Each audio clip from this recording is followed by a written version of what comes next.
Hello, everyone. Thank you all for joining us today for our From the Top Down, the Role the Board and Senior Management Play in Third-Party Risk Management webinar. My name is Abby Clark, and I will be your host.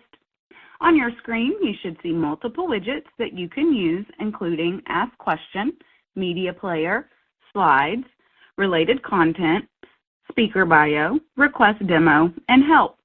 If you are not familiar with our webinars, all of the widget boxes are resizable and movable, so feel free to move them around to maximize your screen space. At the bottom of your screen in the toolbar are icon buttons you can use to show and hide those widgets. You can expand your slide area or maximize it to full screen by clicking on the arrows in the top right corner of that widget. If you experience any issues or have technical questions, you can use the Help widget or submit them along with any other questions through the Ask Question widget. Don't worry, we do capture all questions throughout the session. We will be answering some during the webcast, but those that we don't have a chance to answer live, we will address with you via email. Today's live session is eligible for 1 CPE credit.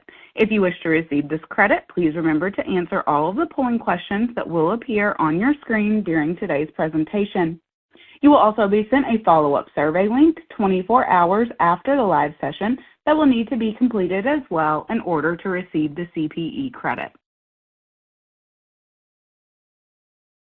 With us today, we have Greg Cameron, Venminder's Head of Third-Party Risk Advisory.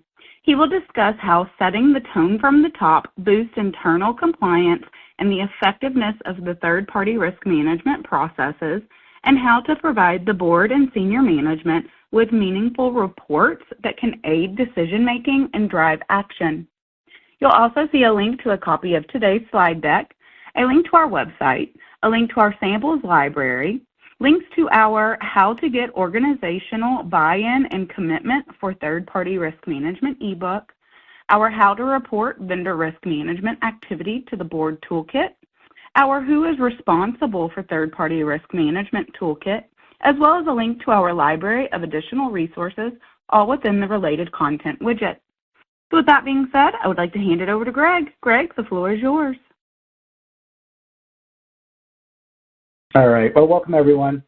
Take a quick look at the agenda before we dive right in. So first and foremost, the board and the senior management's role in governance and oversight. We'll look at the importance of tone from the top, what that means, why you should have it. We'll dig into reporting to the board, from who, what to include, some details there and best practices. And as always, we'll wrap it up with some key takeaways for you. So before we look at the specific roles of board and senior management, I want to look at a very high level, the structure of so-called lines of defense. We'll see this traditionally with financial service organizations, but it's worth covering here. So really, first line of defense is where risk is owned and managed and executed. These are going to be your vendor owners. They have full visibility and line of sight of who the vendors are, the products and services they're providing, how they're being used in your organization.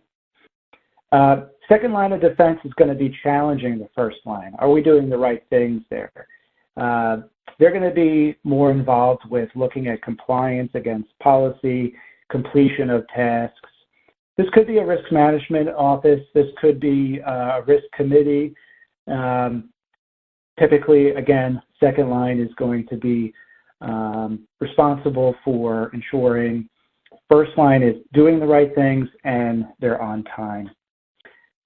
Third line is also supervisory. They're going to be looking at both first and second line.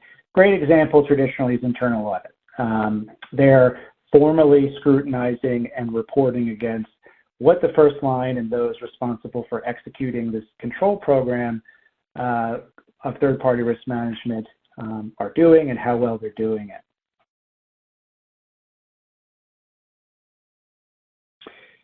Well, now we have a bit of an overview about the three lines of defense and a high-level summary of who's involved in third-party risk management. Here's a visual of a little bit more detail on who's responsible, the actual players. We see a lot of stakeholders here. These are going to be your internal and external consumers and customers of third-party products and services. For this session, we're really focusing on the board of directors and senior leadership and management therein. Big difference, obviously, is going to be that executives are going to be your C-levels, senior leadership going to be directly under executive leadership. Obviously, regulators outside, that third level of defense, auditors, other business lines, other vendor owners, a lot of different roles here. And obviously, the third-party risk management program or department oversees the direction of all of this. And they're ensuring that the stakeholders get what they need, that senior leadership and board of directors are hearing about the rewards and the risk reducers and the controls and the program that you're implementing and why it's worth the investment of all this effort. And then obviously regulators and auditors hear about and are able to review your program and how well it's going.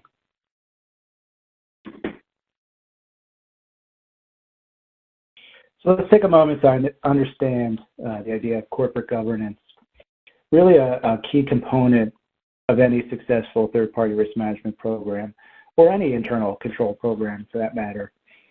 So it's going to be the combination of components, systems, rules, practices, policies, all of that directs and controls the organization. It considers balances and the needs of stakeholder interest.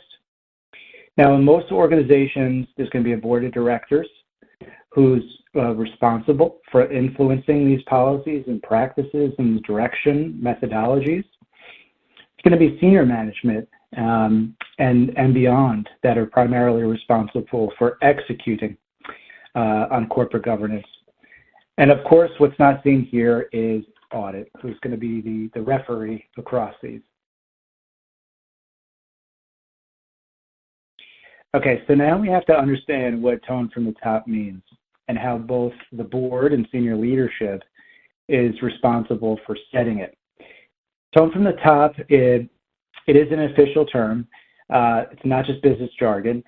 And here's an interesting tidbit. Tone from the top really came from auditing firms. It was more or less all-encompassing concept referring to the attitude of management relating to both internal controls and ethical behavior. So for those of us old enough to remember the business scandals in the early 2000s, Enron, WorldCom, you'll remember the birth of Sarbanes-Oxley Act, which is primarily introduced to improve where there was a lax of financial controls and reporting. The phrase tone from the top was used to describe the need to improve executive responsibility. The use of this phrase became so common that it's still used today to reference Section 404 of the Sarbanes-Oxley Act. However, the exact phrase is not used in written text of the Act. So beyond this little trivia nugget, what's not really trivial and of trivia is just to make sure that all public organizations do adhere to SOX, in short, for Sarbanes-Oxley. So even if your organization is not required to comply with SOX, it is a common expectation that you operate in an effective and ethical manner.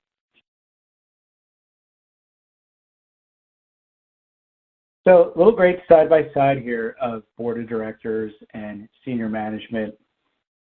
Great illustration here to just compare both. And, it's the board that determines mission and strategy of the organization.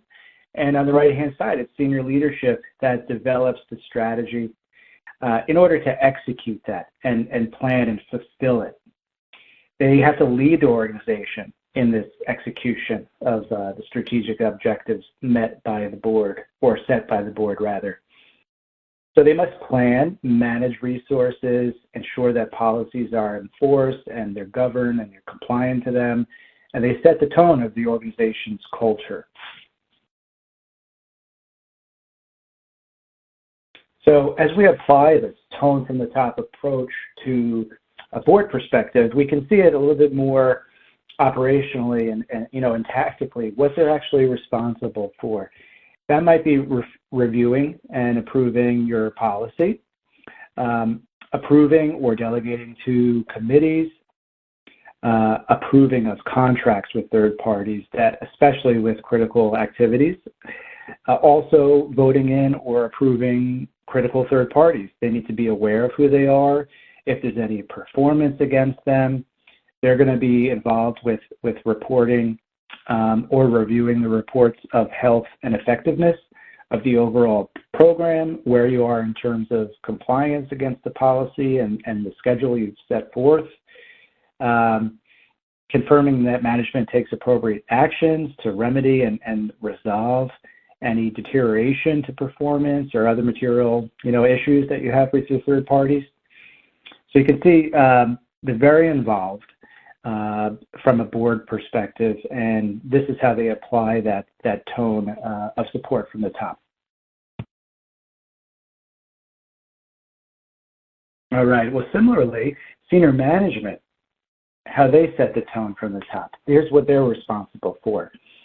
Escalating those issues to the board where they observe that there's performance degradation or contractual breaches or disruptions of critical vendors, right? They're aggregating that information. They're reporting it to the board. They're providing organizational structure, management, staffing, making sure that there is the right boots on the ground, that there's enough vendor owners, that they're trained, that they're compliant to the policy, that they're performing risk management or risk assessments and due diligence on a regular basis. They're confirming that the organization has a system of controls, that they're testing it, that they're executing the intent behind the policy and what's structured in terms of governance.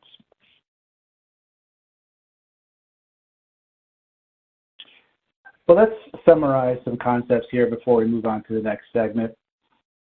So yes, both the board and senior leadership have duties to set the tone from the top, but there are some key differences and different expectations. So the board, remember, they're responsible for the guidance, the rules, the overall health of the program, and they're more on the recipient side of information and reacting to it as the program matures and evolves. The executors is senior leadership. They're the driving force. They're responsible for those actions and messages that convey the sense of importance and urgency around third-party risk management. Now, they may delegate many responsibilities down the line, talk about vendor owners. However, senior management, they're still responsible if a business unit is not compliant, if the program is not working as intended, or if additional resources are needed to actually execute the intent behind policies and methodologies. But we see this question a lot. What if we don't have a board of directors? What if we don't have lines of defense in terms of the overall structure? Well, you have to be agile. For organizations that don't directly have a board, senior management could adopt that responsibility.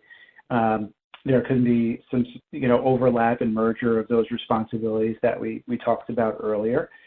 The best practice is regular, deep, meaningful review of the methodology of what you're putting into practice, into the engagement of your vendor owners, into how compliant you are against your policy and governance, and scrutinize your ability to actually police that. Do you have visibility to what's going on? Do you have protocols if you don't see what you're supposed to see in terms of next steps? And that might be retraining or hiring additional staff, or maybe outsourcing it outside of your organization to a third party for the purpose of improving third-party risk management or supporting due diligence or the review of the overall program. And this brings us to the first poll question of the day. You should see the poll question now in the slides area. If you have any issues, please feel free to send us a message using the Ask Question widget, and we will be happy to assist. As a reminder, if you wish to receive the CPE credit for today's session, you must answer all poll questions and be in attendance for the entire live session. This first poll question is internal audit involved in your methodology and tracking of program improvements? Yes, no, or you're not sure?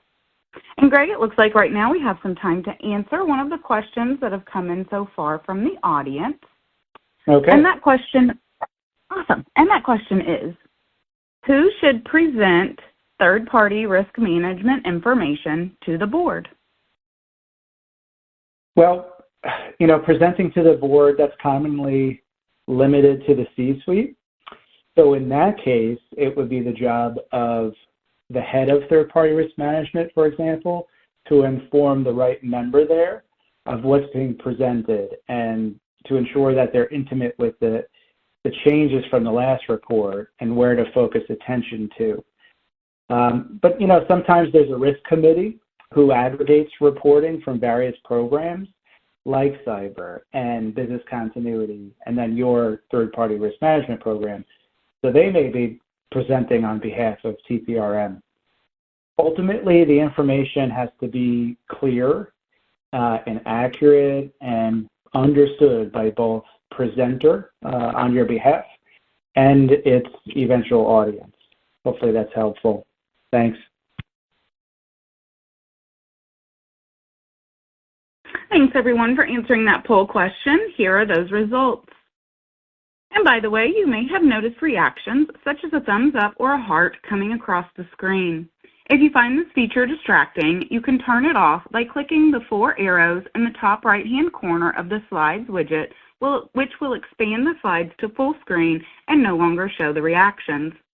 Also, before we move on, in the Related Content widget, you'll find our Who is Responsible for Third-Party Risk Management Toolkit. This toolkit contains an e-book, sample organization charts, and templates to assist you with the roles of third-party risk management. With that, Greg, back to you. Well, we've talked about the board and senior leadership having accountability, having responsibility. How do we, as the third-party risk management professionals, help them to achieve those goals? How do we ensure that third-party risk management has the right level of visibility, consideration? How do we ensure we get action and support and justify the investment in these activities? This key really lies in the information being presented to them, the timing of this information, how granular we get, how much we highlight, what we need them to do with this information. This is really the most difficult part of our program, is reporting up to senior management and the board. So let's dive into that. So what are we doing? Well, we're telling a story with data and with visuals and with summaries. Obviously, these processes are independent across a lot of different teams, a lot of different stakeholders and interdependencies. It's our job to aggregate it, and we really need to be mindful of a couple key aspects here. Baseline metrics. What are we expecting to see? Where do we want to be versus where we are? So we know where we've come from, where we're going, and whether or not we're where we want to be. Let's look at trends over time. Again, where we've been, where we're coming from. Are we in the right path, or are we showing degradation in terms of frequency of activities, or degradation of performance is a great example of vendors. Insight to the overall health and effectiveness of the program. You might think of this as a summary of your risks, or a summary of issues, or how compliant we are in our schedule. If we have 100 vendors, where are we in reassessing those vendors on an annual schedule? So overall health and effectiveness is like a compliance aspect. Key risks, issues requiring decision or action, and even those that maybe they don't require an action, but they need to be highlighted as ongoing and currently open, and maybe set expectation of when they're expected to be resolved.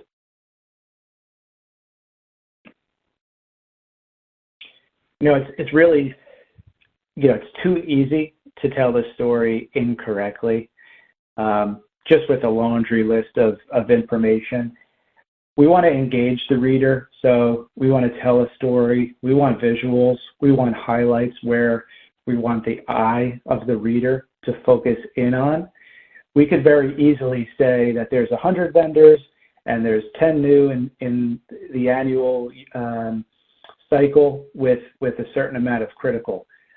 But what does that mean? Where does it come from? Why do we care? Is that a problem? Are we happy with that? So think about the story.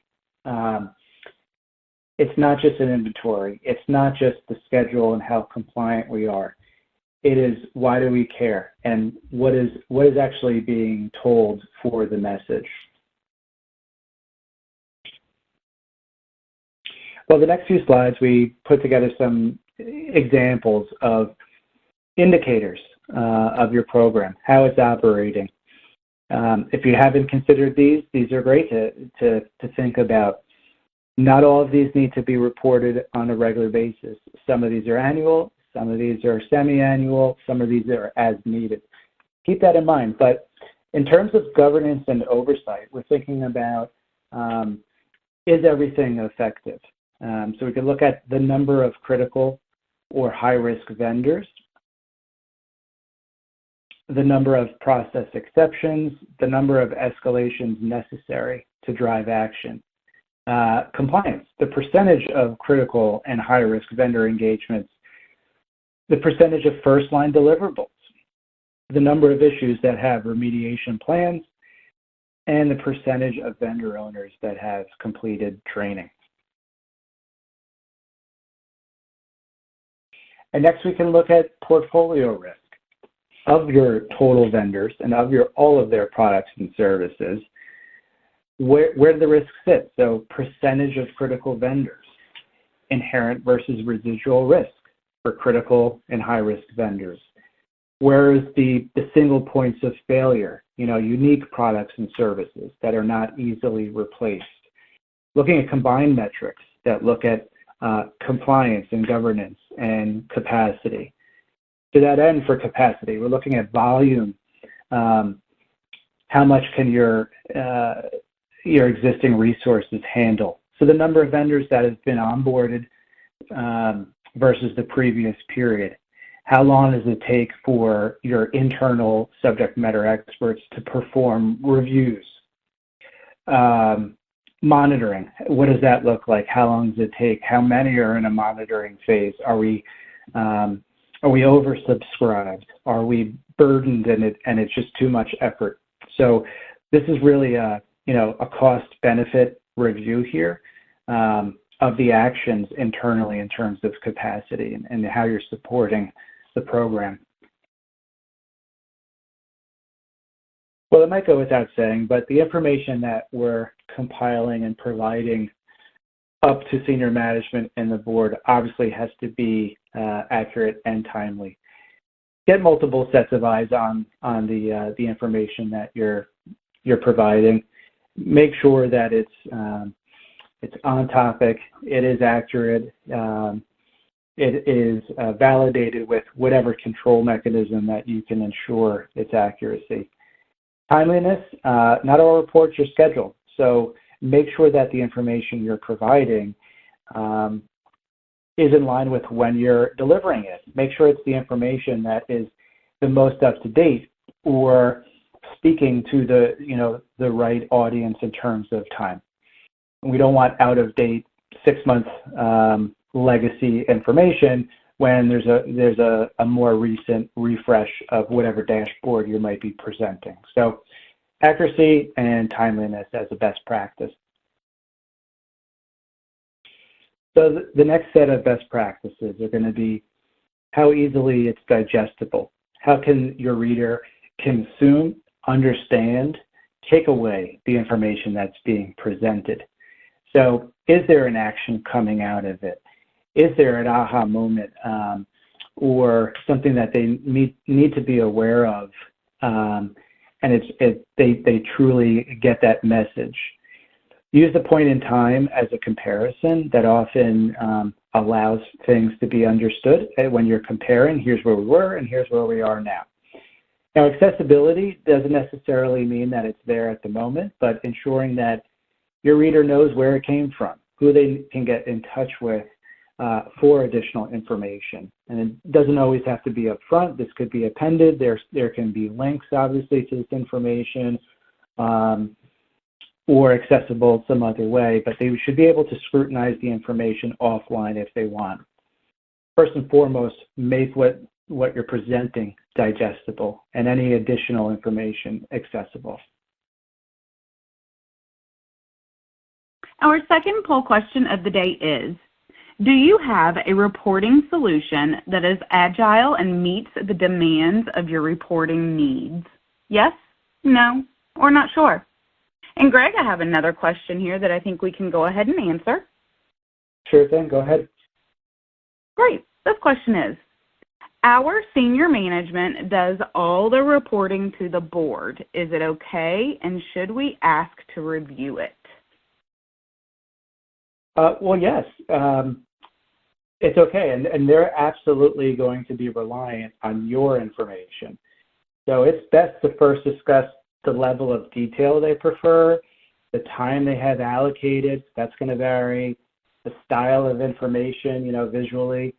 And then when you prepare them, keep it clear. Remove jargon, acronyms, make sure you're highlighting what needs to be the primary points that are presented. And then obviously, lastly, make sure you get it right. Double check your work and its accuracy so you don't put that senior leader who's presenting on your behalf in a tough position. Thanks, Abby.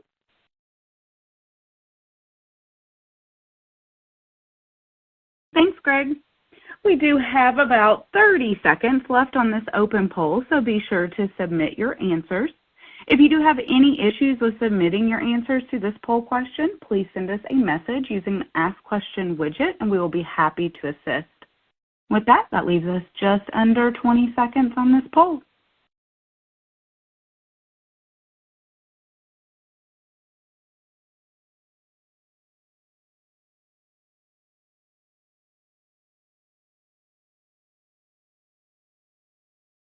Okay, here are those results. Thanks again, everyone, for taking the time to answer the poll. I would like to quickly direct your attention to the related content widget where you will find our How to Get Organizational Buy-in and Commitment for Third-Party Risk Management ebook. This handy resource explores how you can articulate the many requirements and benefits of a third-party risk management program for your stakeholders to enhance their understanding and achieve their buy-in. Okay, Greg, let's continue with the presentation. So executive summaries, especially for the board audience, are really essential. The data is your signpost, but executive summaries are the map. It's how to navigate it, how to get around, what are the key takeaways. They're going to expect that with the most condensed version of your data as an exec summary with the highlighted actionable information. So it's an overview.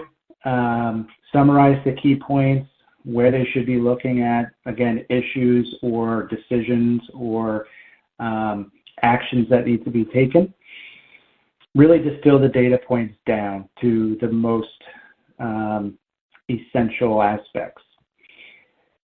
Executive summaries are going to be 1 page or less, and if you haven't implemented that, that's a real strong way to present to your board or even senior leaders to make sure you're setting the tone of what's inside the larger report. So the next segment of slides, we're going to have some specific examples for monthly, quarterly, and annual reporting. So from a monthly perspective, the most frequent in your reporting, you can have that executive summary. You might have status of risk reviews and due diligence, so where you are in the cycle and your compliance. Always list open issues. That's a very common monthly aspect. Changes, hires, or terminations across your program. Regulatory news or changes that might drive changes to your overall program and methodology. Challenges, internal, external. So monthly is probably your most granular level report and most tactical because it's so timely. So what we need to keep in mind as we're reporting on a monthly basis is that program metrics, yes, they're an effective means of stating health and status and compliance. Senior management is going to be accountable for the execution and potential changes there that are coming out of this reporting. And obviously this monthly report should indicate, is there course correction? What's necessary to resolve issues or to enhance the program or change methodology?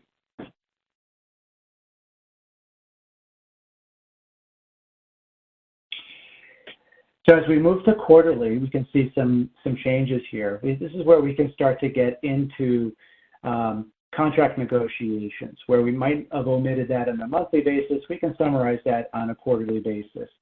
We can look at performance, especially if there's been degradation over the past couple of months.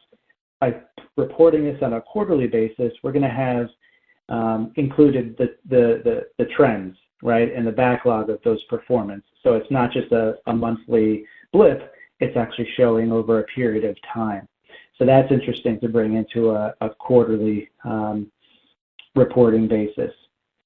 But consistent with monthly is going to be your executive summary, third-party summaries, adds and removals of staff, and overall program compliance, where you are across the life cycle and your schedule.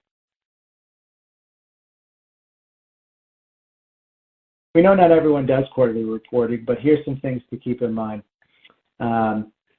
Consistent with the monthly reporting, keep the same format every time. High-level overview for your board and senior leadership so that they know where to draw their eye and they have that roadmap into understanding the information. Only include the most necessary information. Don't just put it in there because it was in there last time. Make sure it's important. It's part of the story. And keep a copy of the reporting provided. Ensure that the dates, are stamped and there's a backlog there for audit purposes and that audit trail. Now, for the annual review, you want to be more comprehensive. Why? Well, if you're in a regulated industry, the board's actually accountable for periodic review of the program, what's working, what's not. This is a good time for this particular review to be, in tandem with annual policy review and revision and refresh. If the policy requires changes, the rest of the report can provide additional context as to what has changed or what's driving and necessitating those policy level changes. It also sets an expectation that when the policy is reviewed, that a program overview is provided as well. So really three things here I would encourage you to include in the annual review. First, a summary of challenges. How are they resolved? Or if they still need to be resolved. So tell the board what action or support you require. Second, a list of program successes. It's okay to toot your own horn. What are the accomplishments? What are the process improvements that you've implemented? Any other specific highlights, like how third-party risk management due diligence, prevented a certain vendor from being impacting your organization because you caught a control or demanded contractually them to improve their resiliency posture. So last, a high-level roadmap of what program goals or improvements you have for the upcoming year. What does that look like, quarter 1, 2, 3, 4, as you move forward in the future? So for the annual reporting, even though there is a lot to cover, you do need to be as concise as possible. The report needs to be self-supporting, meaning it doesn't need additional explanation, especially for the presenter. Think about your organization, size and structure. The third-party risk management leader is not always the person speaking directly to the board or senior leadership. So you want to make sure you're reviewing with them the report, the summary, confirm their understanding and ability to articulate this and any issues, and maybe think about FAQs that might be coming in with what's being presented. I think this approach really is helpful, and them understanding that you're helping them look good in presenting this goes a real long way. So, take the time to work with the presenter, make sure that it's really understood. Here's just a great summary of the breakdown. Again, we know not everyone reports on this cadence, but if you do apply a monthly, quarterly, and annually, you can see the differences here, where monthly is very tactical and very timely because of the short cadence between each report. Quarterly, we start to bring in trends and where we've come from, and showing multiple months compared to each other. And then annually, obviously, it really wraps everything up, and that's where we can show our value and that the investment of the overall program, but also ask for support and make sure everyone knows the direction and the roadmap and the path forward in terms of maturing the overall third-party risk management program. So in this final segment of our presentation, we're going to just reiterate best practices. My manager years ago gave me great advice that I continue to use, the 3 Bs: be brief, be bright, be gone. We'll break this down more, but just best practices to consider here are the simplicity, the consistency, scheduling, meeting minutes and formal tracking, clear and concise guidelines, and streamlining your presentation overall. So we don't want to distract with non-relevant data points. To that point, really less is more here. It's not a time or place to demonstrate advanced Excel skills, pivot charts, give a lesson in statistics. So value other people's time, look at formatting and ease of the reader's eye and consuming the information.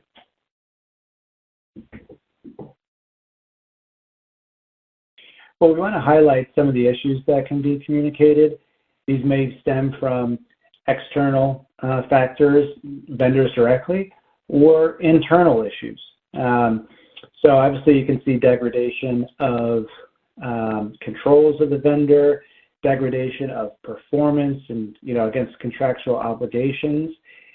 These are the key issues to capture and to report. Internal, it might be auditor, or that third line of defense in their findings. Policy approval delays. You can't come to a meeting of the minds. There are too many chefs in the kitchen there, and yet you want to get that annual date stamp on your policy. Process challenges. Maybe it's the software you're using. Maybe there's too much time taking to execute a contract. Maybe there's not enough standardization and clause consideration there. So the meeting schedule is really critical. For one, you want to be on the meeting schedule. You want to make sure you have a place and a home, and that you're expected to participate in it. Typically a risk committee might be monthly, board more quarterly. make sure you have a regular schedule, make sure you have a place, and that you're prepared. And going back to the earlier point in terms of being timely, this allows you to prepare and make sure that you're going to be able to aggregate the right timely data as you prepare for a regularly scheduled meeting. Our third poll question of the day is, are you regularly soliciting feedback from your audience on format, content, and cadence of reporting? Yes, no, or you're not sure? And Greg, let's go ahead and answer another question from the audience. Great, let's do it. Awesome. This question is, I have been in TPRM for over 2 years and have never prepared any reporting for the board. Should I be worried about that?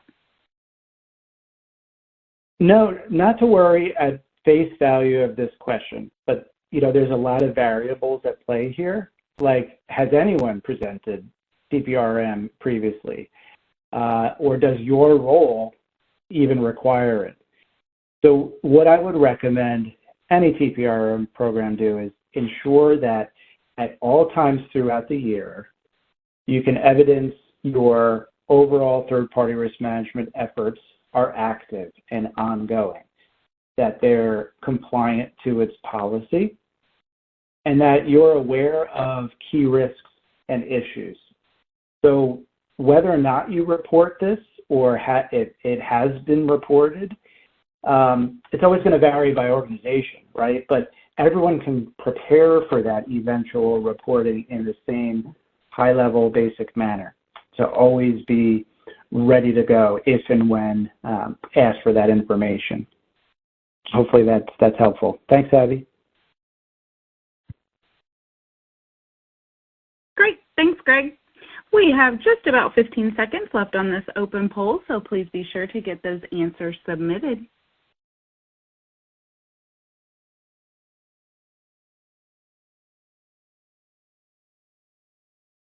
And here are those results. Thanks again to everyone for answering this question. It's always interesting to see what everyone says. As we have been discussing reporting to the board and senior management, I would like to quickly mention that in the related content widget, you will find our How to Report Vendor Risk Management Activity to the Board toolkit. This toolkit contains an infographic along with Word and PowerPoint templates to assist you in reporting to your board. Greg, I will pass it back to you.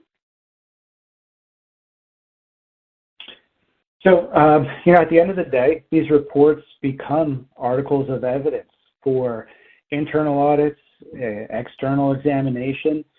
So request the agenda or the meeting minutes if possible. Keep in mind, you won't get all the meeting minutes.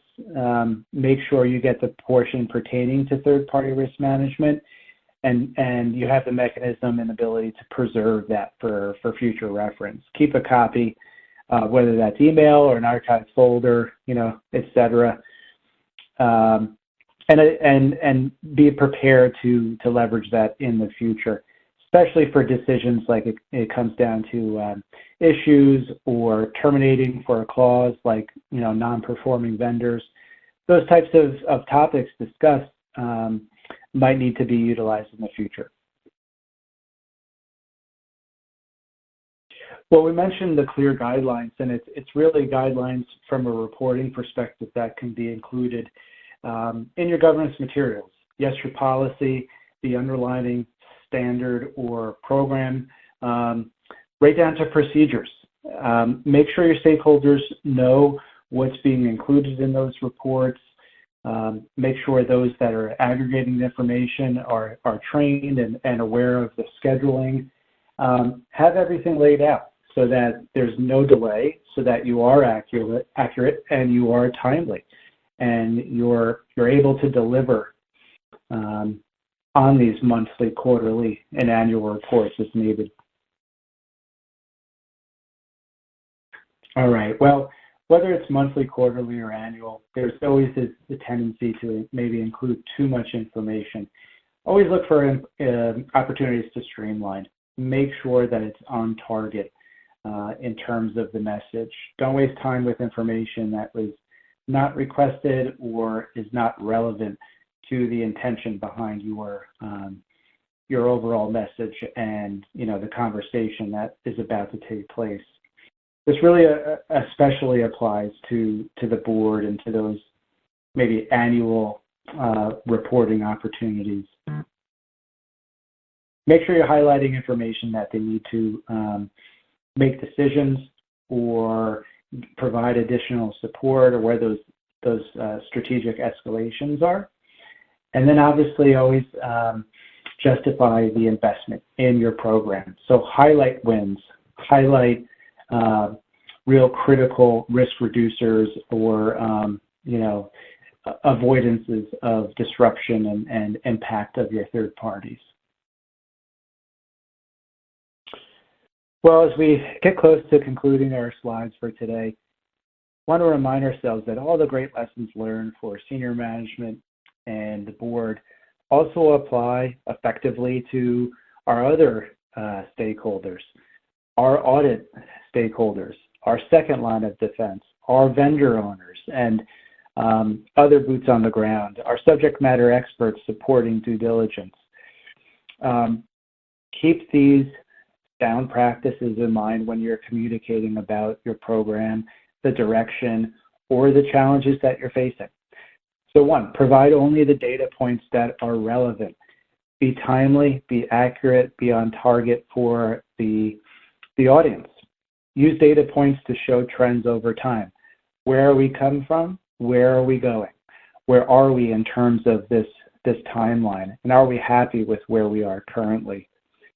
And then lastly, in terms of identifying issues or emerging risks, other challenges in implementing the program, think about it as a ticket and capturing what is the challenge or the situation and the current status. Is it open? Is it closed? Is it pending? What are the downstream impacts if it's not closed on time? What are the potential solutions? Who are the owners? The next steps, desired actions.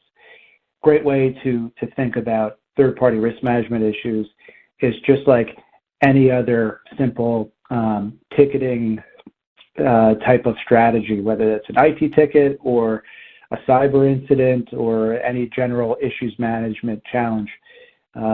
Important to capture these data points for full transparency to the issue. All right, well, we discussed a lot today.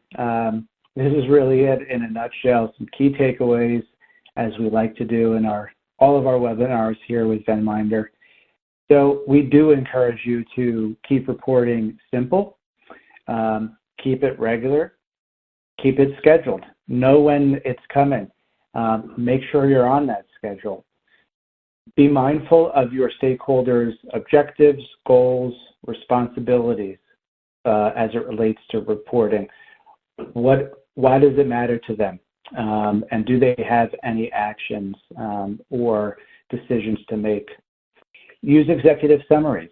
Get that roadmap so that they understand what they're about to read and what's behind these summaries. Make sure that data is accessible and can be accessed in the future. Include facts, not opinions. Back up your data. Show that it's been aggregated, it's accurate and factual. Remove the subjectivity. Use data sparingly. Again, this is not an opportunity to show that we're professional Excel, data manipulators. Report and aggregate and summarize. So don't confuse your stakeholders. Call out next steps, actions, decisions, whether it's monthly, quarterly, or annual. So important to really give that so what. Why do we care? What are the next steps? Why are we actually reporting this? What are the actions, decisions that are required? Now, on the don't side, just as important, don't overwhelm your stakeholders with too much data. Don't redesign the reporting format each time. Keep it consistent. So those that are only attending the annual meeting, they remember what it looked like last year or on the monthly, for example. give them time to consume it, and make it easy for them. So keeping things consistent really makes that easy.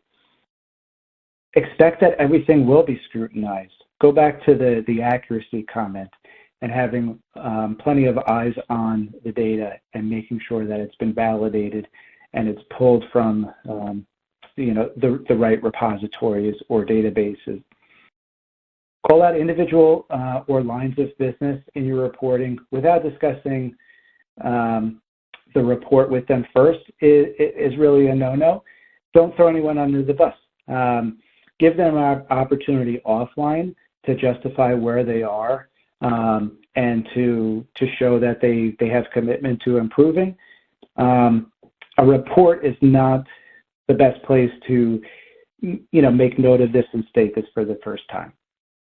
And of course, don't forget to ask for meeting minutes.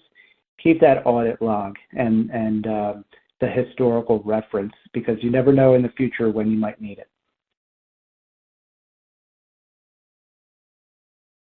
Great. Thanks so much, Greg. Before we dive into more questions and answers, I want to thank everyone for attending. I would also like to thank Greg for his time and sharing some really important information. And on your screen now, you will see our upcoming webinars. On November 7th, our How to Identify Your Credit Union's Critical Vendors webinar. And on November 14th, our How to Create and Use Key Third-Party Risk Management Metrics webinar. We hope that you will be able to join us for those sessions as well. A link to register for those sessions is in your copy of today's presentation slides. Let's now go ahead and answer some more questions that have come in during today's session.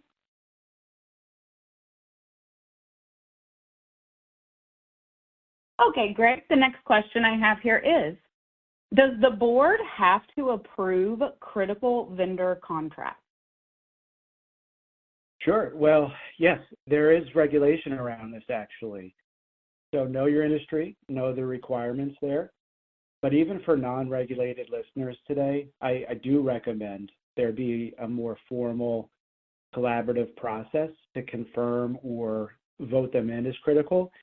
And it's because we know that they're going to get the most care from a third-party risk management perspective, preferred resource allocation, and potentially additional costs come with critical approvals. So be mindful of that.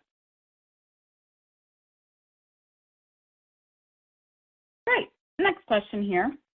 What if we don't have a board of directors? Right. Well, that's okay. I mean, not every organization has a board. I would look at the activities, the support that typically the board provides, the governance.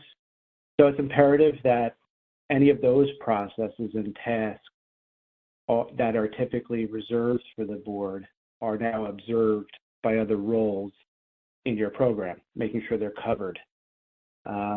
I would author your policy in that way, so make sure it's very transparent, and your policy is the first place to really denote who's doing what from the top down. So hopefully that's helpful. Thanks, Abby. Sure thing. The next question I have here is, should our reporting cover all vendors in all risk tiers or just critical and high risk? So generally, yes, because you want to tell an accurate and complete comprehensive story. But specifically, this is going to depend on what's being reported. So for example, your compliance and status of, for example, reassessments against your overall inventory, that makes a lot of sense. The caveat to all risk tiers would be focusing on low risk vendors that, maybe there's a performance issue, or highlighting an exit and that like-for-like replacement for a low-risk vendor.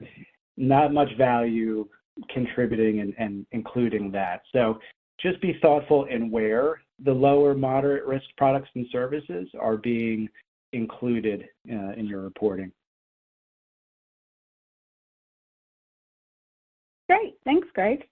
The next question I have is, we are using spreadsheets to manage our vendor information. We don't have any automatic reporting abilities. So can we give the board an executive summary without the report? Good old spreadsheets. Well, the challenge with this is ensuring that reports are, one, accurate, and two, consistent from one meeting to another. We talked about that today. And of course, the challenge is even having enough staff trained and being able to produce them.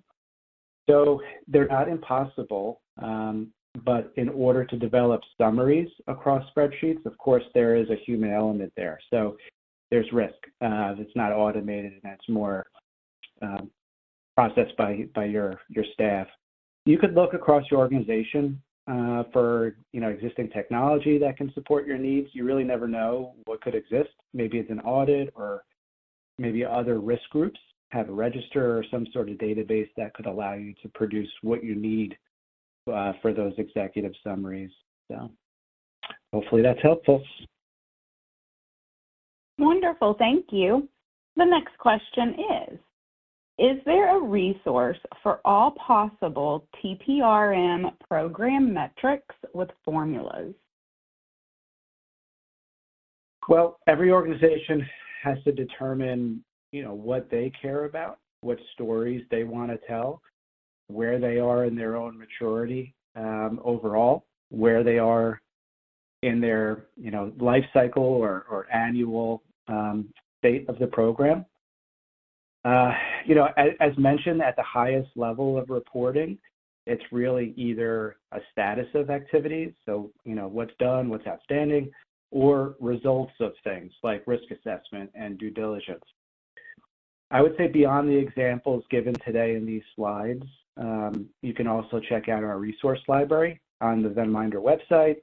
There is specific metric-related resources. There's blogs, ebooks, and I believe we're hosting a webinar in November. So stay tuned for that on more detail around metrics.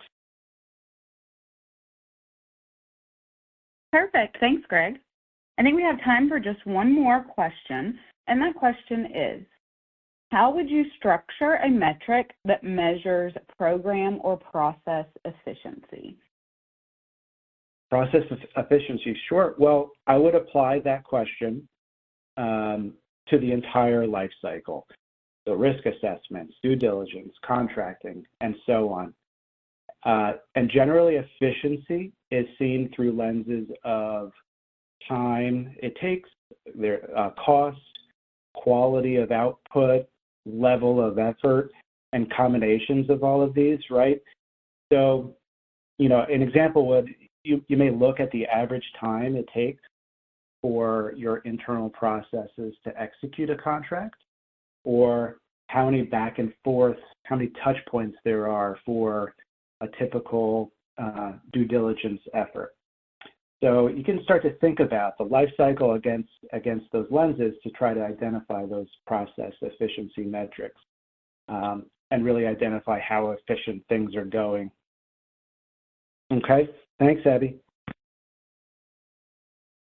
Great, thank you. Unfortunately, that is all of the time that we have left for questions today. So thank you, Greg, for taking the time to address some of those that came in. Any questions that we did not have time to answer live today, we will address with you offline. We would like to thank you all for attending and hope you found today's session valuable. A big thank you to Greg as well for his time and great content. And ask even more questions inside of our third-party think tank, an online community that is dedicated to third-party risk professionals and free to join. Just because today's session has ended doesn't mean the conversations and questions must. Post your questions at thirdpartythinktank.com and see what your peers have to say.